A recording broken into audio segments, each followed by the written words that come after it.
Hey everyone, welcome back to my channel. My name is Heather and we are going to be doing a reading vlog where I go on a blind date with some romance, fantasy, and just regular romance books. So my local Second and Charles, every year they do blind dates with books, and this year they threw in a lot of romance and I was very excited to see all this.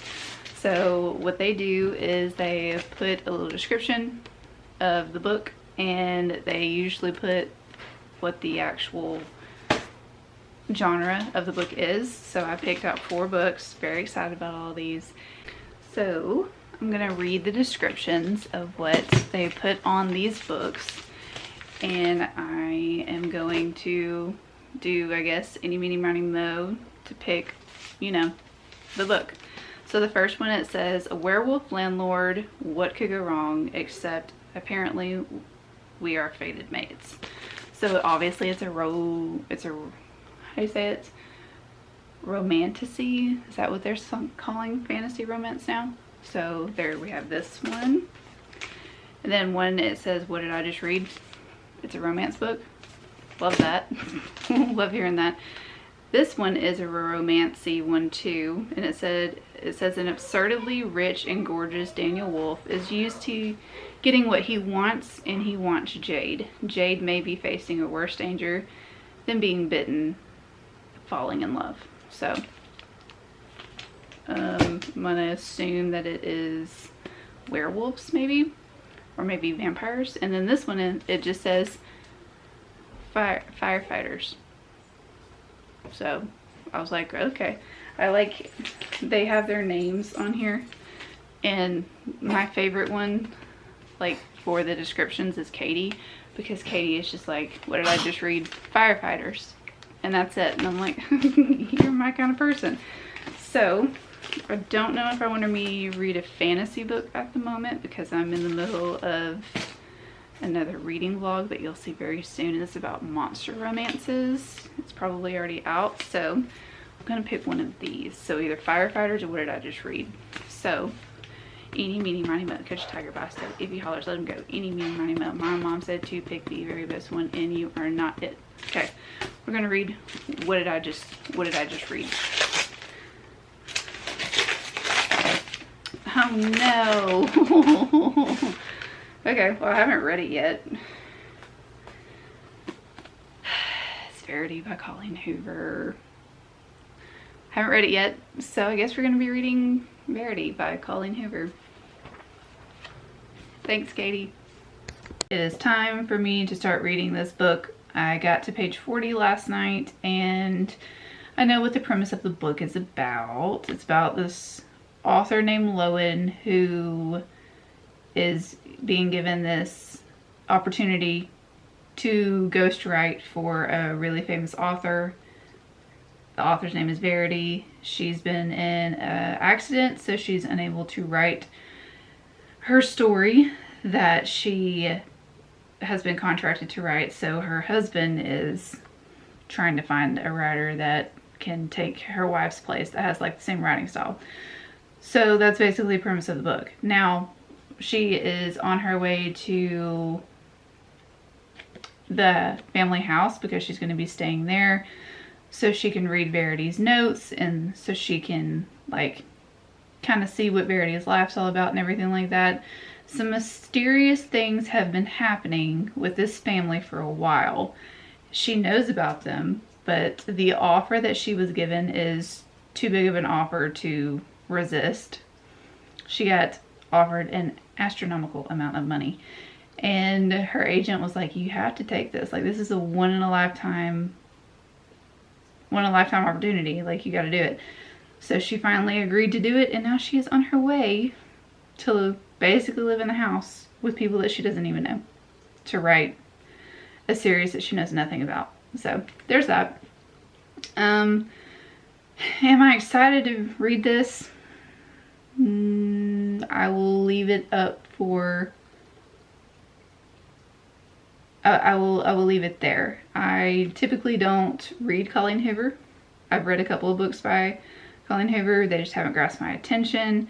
So hopefully this one will do a better job with some of the other ones that I have read by Colleen Hoover.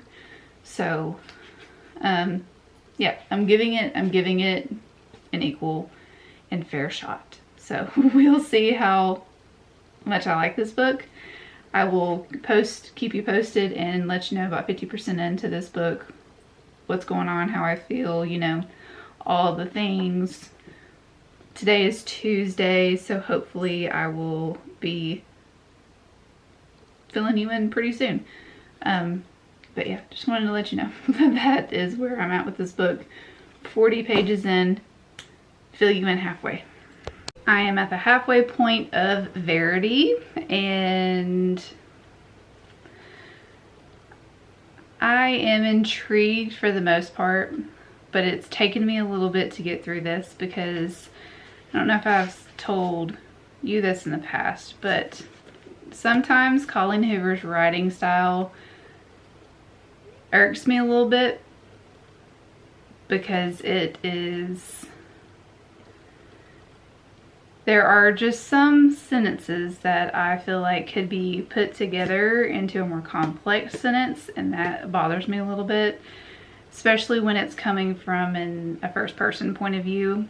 But with that being said, the story itself isn't that bad, and Lowen, being the writer that she is and trying to learn about Verity's writing style because she is taking over for Verity in her really successful book series that she's writing, and she's having to learn her writing style, she's having to learn about her characters, she's having to learn like the psychology that Verity puts in behind her characters, because all of her characters are bad people that she writes from, like the perspective that Verity writes from. So she's having to really get into that mindset because she's not used to writing from the point of view of horrible characters.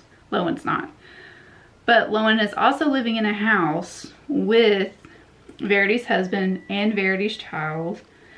Verity's own, like, there's some things that happen with their kids and their child that is left. And then Verity is also in the house. Verity is supposed to be in like a vegetable state where she can't talk. She can't really do anything on her own. She does have a little bit of movement. She can move her head, she can move her neck, but she has to have everything else has to be done for her. But there are some creepy things going on in the house too, that maybe Verity isn't in the vegetable state that she, like everybody claims that she is, because there are just some weird things going on too. So Lowen is attracted to Jeremy, who is Verity's husband and who has hired Lowen to write the rest of Verity's books in the series. And I have a feeling I know where the story is going just based on what it is as of right now. But Lowen has found a manuscript while digging through all of Verity's notes and everything. She has found like an autobiography manuscript, so we're getting to meet Verity in that way as well. And there's just some really messed up things in this book. I was not expecting. There's really no warning behind it. I will let you know that abortion is talked about in here. Verity ended up having kids, obviously, and she's writing about her time when she had kids and how she was very enamored with Jeremy, but after she ended up getting pregnant, Jeremy was more worried about his children than Verity. And there's just some things that Verity is writing about herself so far that are very concerning. And I'm like, you are a messed up individual. So Lowen really doesn't have a very vivid personality. Verity is really the only one that has a personality in here. Jeremy is a grieving father, and Crew, their child, like his youngest child, is a 5-year-old. So there's not a lot going on in the character department here. So it's okay. It's okay so far. I'm halfway through and I'm going to continue reading it. My favorite chapters so far have been from Verity's point of view in her autobiography. Everything else is just kind of like meh. because we already know what Lowen's probably going to end up doing in the house that Jeremy's wife lives in too. So, yep, we already know it's going to go because it's a thriller romance, suspense romance. So we know that's going to happen. You're on a stack of books, so I hope you don't fall over. But I finished Verity. I gave it 3 stars. Like I said in my previous clip, I wasn't really connecting with the writing style that much. I enjoyed the chapters that we were getting from Verity's autobiography more than I did from Lowen. I didn't particularly care for Lowen as a main character at all. She didn't really have a personality. And Jeremy didn't really have a personality either. And Verity was the only one in here that actually like captured my attention. But then something happens at the very end of the book and you're like, was she really the book is intending her to be? Is she not like that? It was kind of left open-ended by the way that like she was supposed to act, you know? Or it was kind of open-ended, left open-ended in the way like you're questioning, did Verity really do all the things that she actually did? Or was it just all like a big hoax, pretty much? And I did not particularly care for that. And of course, Jeremy and Lowen, they did what they did. And then I'm just like, okay, was this book horrible? No. Did I see things coming? Yes. It was very predictable for me. That's one of the things about Colleen Hoover's writing style is that it's very predictable for me. So it wasn't a bad book by any means, but it was just one of those books like, I already know what's going to happen. I can already tell what's going to happen. I don't think that this should be marketed as a romantic thriller like it says on the back of the book, because there is nothing romantic about this book by any means. There are a lot of scenes that have sex in them, and that all comes from like Verity's point of view and stuff like that. And then there are some other sex scenes in here, but it wasn't romantic by any means. I don't particularly like the trope of cheating in my romance books either.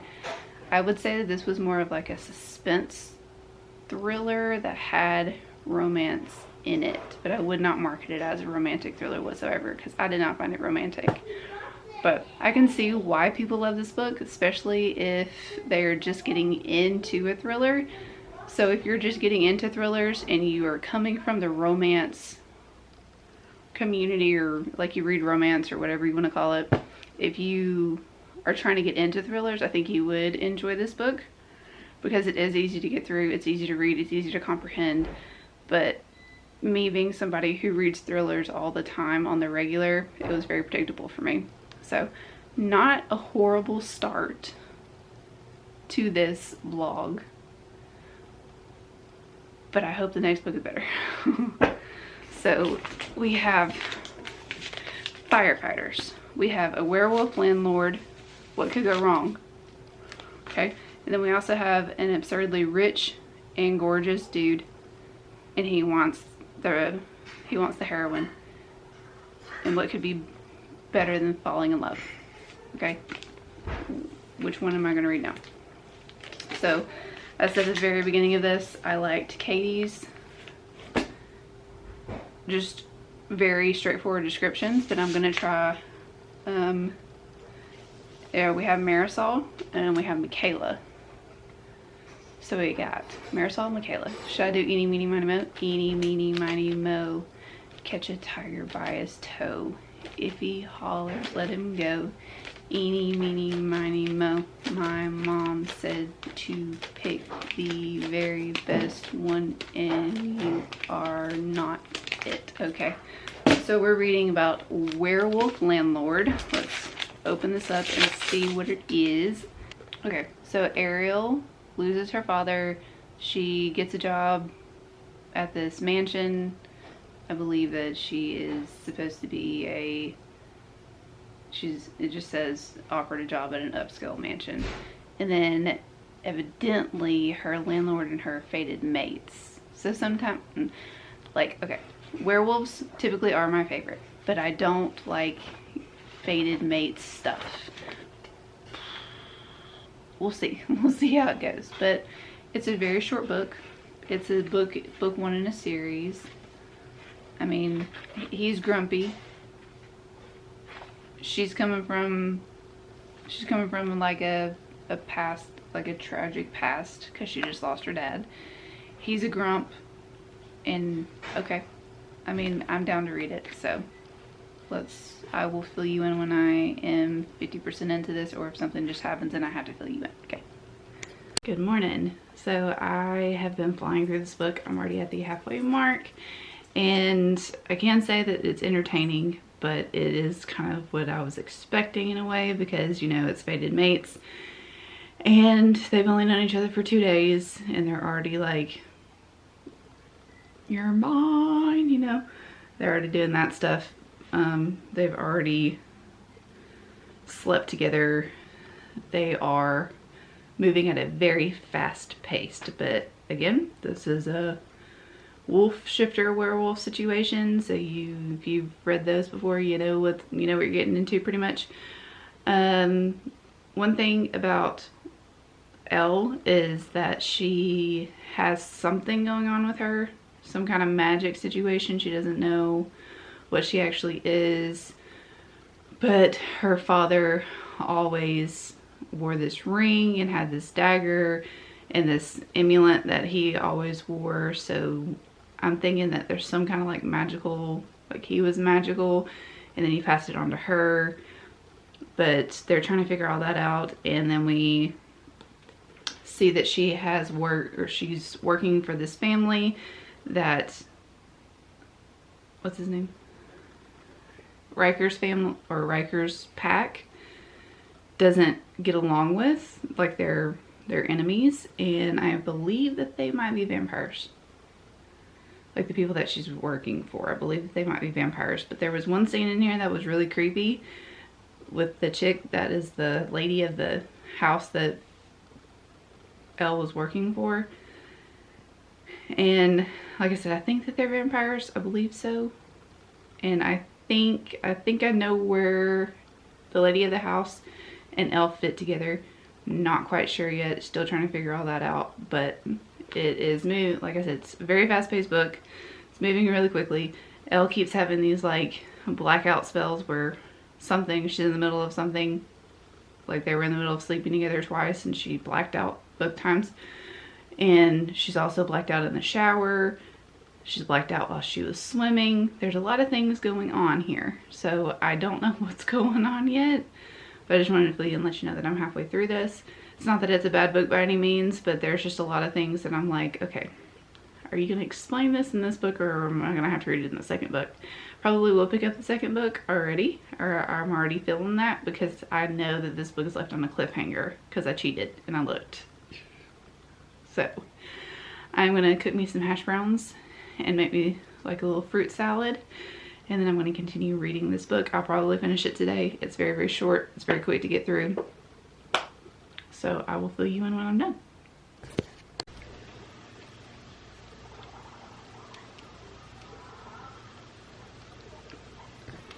I ended up finishing this last night. I'm giving it 3.5 stars because, surprisingly, this story is not long enough for me. There wasn't enough fleshed outness of the characters in here. Elle's character, it was more of like a tell you then show you type thing until the very end, and then it just like cut off on a cliffhanger. Then we also have Riker. We know that he is a werewolf, or like a wolf shifter. They say werewolves in here, and we know that he's the alpha. He owns businesses. He does all this stuff, but we don't really know a lot about him. It's more physical. They have like, Elle and Riker have a more physical relationship since they are fated mates. They are in the bonding experience, so we see a lot of that in here. Has a lot of spice to it, but they also argue a lot, and that is because Riker, he is alpha, you know, he's a big bad dude, And Elle's like, you're not going to sit there and tell me what I can and cannot do. So they are having to figure each other out very quickly. They've only known each other maybe for like a week in this entire book, but they are already deeply in love with each other. And they have a lot of things going on. But because they are fated mates, they do have that bond going on. Racker's pack can tell that they are bonding, and it's making the pack's bond a lot more close, I guess you would say. But there's also vampires in here, so we find out some of Elle's background. Like I said, we don't find out a lot. We know that she's not human. We don't know what she is until the very end, and then it just cuts off. So, did I order the second book? Yes, I did, because I want to know what happens. I want to know what happens. I am nosy. Second book is about as long as this, so I don't know if it'll be like a 3.5, 4. It's probably not going to be a 5-star, but I'm just interested to see how the story goes, because the cliffhanger at the end was like, okay, I need to know what happens, you know? It just ends that way. This isn't a bad book by any means. I do think if you are a fantasy romance reader, romancy, whatever the people are calling it now, romantasy, if you are one of those people and you like not super world building, plot building books and they're more character driven, I feel like you would like this, especially if you like werewolves or wolf shifters and stuff like that. But just going into it, you're not going to get a bunch of character development. So just know that. And there's still a lot of questions. And I hope the second book answers them, because I'm like, if I don't get the second book, like if the second book doesn't answer these questions for me, it's going to be a flop, obviously. But that being said, we have 2 more books here. I have just a regular romance book, and then I have a romantasy or whatever, a fantasy romance book. I'm gonna go with the firefighter one because I've been reading a lot of fantasy romance lately, and I just need a regular romance because I have actually read two wolf shifter romance books back to back. And I need a little bit something different, so maybe this is going to be contemporary. It is a mass paperback size, so there's that. Ooh, Heat Exchange, Boston Fire by Shannon Stacy. Never heard of this book. It's a contemporary romance, so what I'm looking for... Oh. Okay, so we have Lydia, who left Boston to get away from the firefighting community because her ex-husband is a firefighter. But then we also have Aiden, who is a firefighter, and he knows that Lydia is off limits because Lydia is his best friend's sister. So we got a best friend sister thing going on, kind of like a forbidden romance going on. He knows that he should not be attracted to her. Y'all know that I love this kind of stuff. And she's already been married to one firefighter before. Ooh, I'm excited about this. Okay, I'm excited about this. Never heard of it before, but I'm excited. So I'll let you know when I'm 50% in, or if like something happens and I need to let you know automatically. There's that. I am 50% into this book and it is pretty good so far. Wouldn't say that it's like my absolute favorite yet, but it's okay. So we have Lydia, and Lydia has moved away from her hometown to get away from stuff. She was married to a firefighter. She got divorced from the firefighter, and then she decided that she needed to move away because her small town that she lives in is a small town and everybody knows everybody's business, you know, and she needed some time away from herself. But then her sister ends up calling her because her sister and her sister's husband are going through a separation at the moment. And her sister works at the family bar where, like I said, everyone knows everyone's business. And she needed some time away from the bar. So Lydia decides to go back home, and Lydia is working in the bar, helping her father with the bar. And then there's this guy named Aiden who is Lydia's brother's best friend. And when they see each other again, they're like, hadn't seen you in a while, but you look good. You look real good. And Aiden is like super infatuated by Lydia. He always has been. But again, it's his best friend's brother. They work in the same firehouse together. So it's a complicated situation. Complicated situation because Lydia and her brother are really, really close. But then you have Aiden, who is like her brother's basically brother, best friend brother, you know. Their dad is Aiden's second father, basically. So there's just things that are happening. They're very attracted to each other. They try to hold off, but you know, they just can't help themselves halfway into it. And it's decent. You also are getting some insight from Lydia's sister and her husband's not point of views, but like some chapters have sections of them as well. So you're getting that aspect as well. So it's not just like solely focused on Lydia and Aiden. But yeah, it's not bad. It's a fast read. I got through this pretty quickly and just wanted to fill you in and let you know.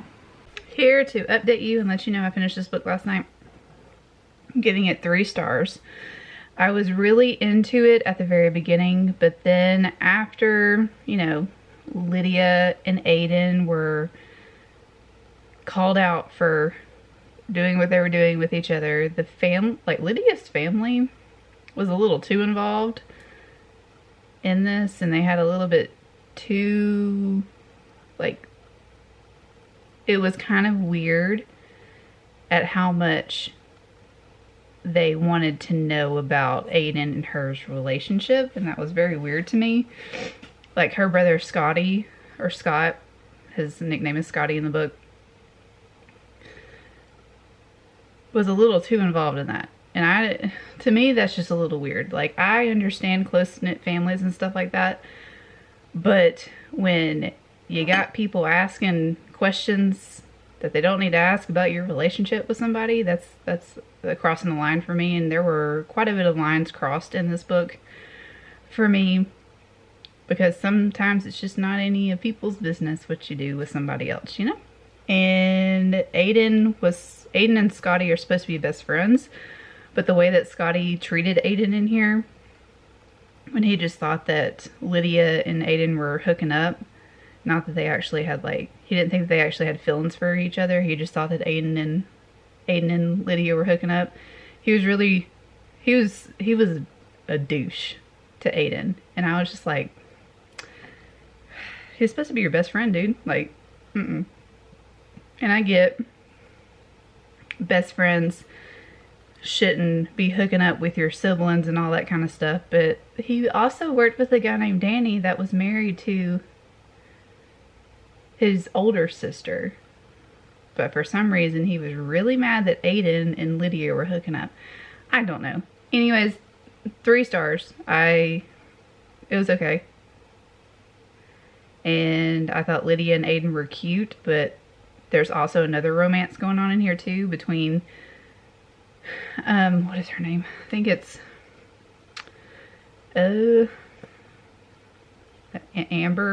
Amanda.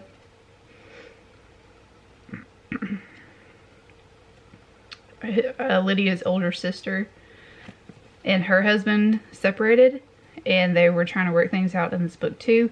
And I was more invested in their relationship than I was in Lydia and Aiden's. So there's that. This is not a bad book or anything, but there was just some things that went on in this book that I was like, it's none of your business. It's none of your business. But there's that. So we're gonna now open up the last book. This is about an absurdly rich and gorgeous Daniel Wolfe. And he is used to getting what he wants, and he wants Jade. And she might be in worse danger than being bitten because she's fallen in love with him. So I'm assuming it is like, I know that it's a romantasy book. but I don't know if it's going to be a werewolf or if it's going to be vampires. It's a vampire. It's a vampire romance. So we have a vampire romance. This is His Beloved. It's a book one in a series. It's quite chunky. And I think it is an indie book. Why is this listed as nonfiction? It's listed as nonfiction on the sticker that I just ripped off. It is an indie book, I believe. Looks like it came from Amazon. Yes, so this is an indie book. I'm excited. I like indie authors off of Amazon. I believe it's probably going to be like a Kindle Unlimited like they usually are, but I'm excited about this. Vampires, okay, cool. We already read a werewolf story, so got vampires. Excited about it. It's funny that his name is Daniel Wolf though, and he's a vampire. I am 50% into this book right here, and okay, I have flown through this book because if you see, the text is pretty big. It's very easy to read, like written wise, to the point where it is almost too easy to read at some points. The writing in here is not that great. It's very disjointed. It's very simple sentences. It's very young for me. In here, she goes to a club with her friend. Her name is Jade. Goes to a club with her friend. It's like a vampire mate thing, or not even a mate, it's like a plaything where somebody is picked to be a vampire's plaything. But she doesn't realize that Daniel Wolf, who is like a very rich and famous vampire, is actually doing a reality show, and he has to choose people to be on this reality show. And evidently he sees her and he's like, oh, that is my truly beloved, hence his beloved. I guess a vampire's true mate is called a beloved. But he essentially forces her to go to his house. She signs a contract that she didn't read all the way, which you should always read contracts, y'all. But in this contract, I guess it was like, you have to go, like if he picks you, you have to go for a week. And she didn't read it all the way through, so she set herself up that way, and he picked her, and then now she's at his house for an entire week doing this reality show thing about winning the famous Daniel Wolf over. But in here, consent for me in here is non-existent at the beginning, because he is trying to force himself onto her so many times by like kissing her and stuff like that. He'll be like, kiss me, please, just kiss me. And she's like, I don't want to kiss you. And he's like, but you have to kiss me. You have to. You need to kiss me, and all this stuff like that. So finally she gives into it, but she doesn't really want to do it. And it's kind of the same way with other things that they're doing with each other too, sexually. And I'm just like, And then all of a sudden she like is super attracted to him, and she wants to do all of these things with him. But then it's kind of like a hot and cold thing. Like, one minute she's just really attracted to him, and then she wants to do everything, and then the next minute she doesn't want to do anything with him. And I'm like, are you using mind control on her, or what is going on here? But it's just really, it's really weird to me. And at this mansion, there are 2 other contestants, and then there's a bunch of other people in the background too. This TV show is going on, and they're trying, like I said, they're trying to win him over, but he's already chosen her because she's his beloved. And I don't really know. I don't know. I'm gonna finish this book. It's, like I said, it's okay. I don't think it's gonna be a very highly rated book because it's very insta-lovey for me, and the best scenes that are in here so far have been the steamy scenes, and there's no build up to that besides just like her being like, yes, I am attracted to you, and finally we can be together. And he's just like, knew it. But that's basically it. So I don't know, I'll finish it and I'll let you know how I feel about it. I don't know how I'm gonna feel about it going from this point forward. as of right now, it's a 2-star for me, but we'll see. I'll continue with it just because it's an easy read. But this has not aged well, I'll tell you that. All right, so I tried. I really tried. Like, I really tried. I am DNF in this book. This is by far one of the worst books that I have ever read before. And I'm sorry to say that. I really wanted to like it, but just the writing style, the dialogue in here, I could not get into. Like, I was rolling my eyes at everything that they said to each other. It's cheesy. It was just one of those books that I can't get down with, you know? It's not good. Not good at all. So I am DNF in this book. You hear my child? I'm not one of those people that if I DNF it, it gets a 1-star. If I DNF it, it just comes off my, it comes off my red, like my bookshelf, and I completely forget about it, because no, I really tried, and I just, nope, not my cup of tea. So I will say that this experience with blind dating romance books from Secondhand Charles was not a 100% success, but it was not a 100% fail either, because I did find a series that I'm going to continue with. And then I read one of the most popular romance books, Verity, or thriller romance, whatever you want to call it, and I came to the conclusion that Colleen Hoover is still not the author for me. And then the other book that I read, the Heat Exchange book, I'm probably not going to continue with that series either. So it wasn't a complete fail. I found one series that I'm going to continue with. And yeah, so I hope you enjoyed this video. Make sure you hit that subscribe button before you leave. Let me know in the comments down below what you thought of this video. And I'll see you on the next one. Bye.